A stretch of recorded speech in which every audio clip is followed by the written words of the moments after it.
Railway group ডির এই কোশ্চেনটি 5 সেকেন্ডের মধ্যে কিভাবে করতে পারবে। ওকে, দেখো, সঠিক পদ্ধতি জানা থাকলে এই ধরনের কোশ্চেনে আর কখনোই আটকাবে না। প্রথম তোমাদেরকে যেটা দেখতে হবে যে এখানে যে পয়েন্টের রুটের ভিতরে পয়েন্ট আছে, তো উপর এবং নিচে যত ঘর অবধি পয়েন্ট আছে সেটা ইকুয়াল আছে কিনা। যদি ইকুয়াল আছে সেখানে আমাদের আর পয়েন্ট নিয়ে কোনো চিন্তা করারই দরকার নেই। এবার পড়ে থাকলো 30,625 এর রুট করলে কত আসবে। তো শেষে পাস থাকলে রুট করার নিয়ম খুবই সহজ, যে শেষে পাস থাকলে সংখ্যাটার রুটের শেষেও পাস থাকবে। এখন শুধু তোমাকে দেখে নিতে হবে যে 306 কার কার স্কোয়ারের মাঝখানে।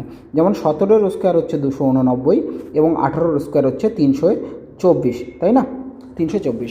তো আমাদের এর রুট কত হয়ে যাবে, আমরা ছোটোটাকে নিয়ে নেব সবসময়। তো অনলি 5-এর ক্ষেত্রে বলছি। ওকে, তো আমাদের উপরে কত হয়ে যাবে, 175 হয়ে যাবে।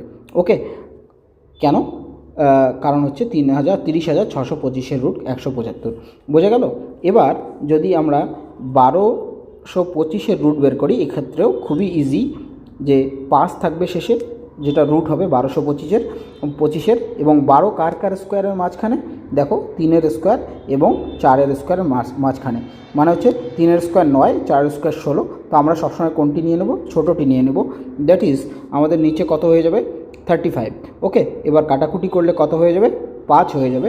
তো আমাদের সঠিক উত্তর কত হয়ে যাবে, অপশন ডি। বুঝতে পারলে? তো এই রুট বের করার নিয়মটা অবশ্যই মনে রাখবে। ওকে, তো এই ধরনের আরও অসাধারণ ভিডিও পেতে আমাদের চ্যানেল ম্যাথ ইজিফাইডে সাবস্ক্রাইব করুন।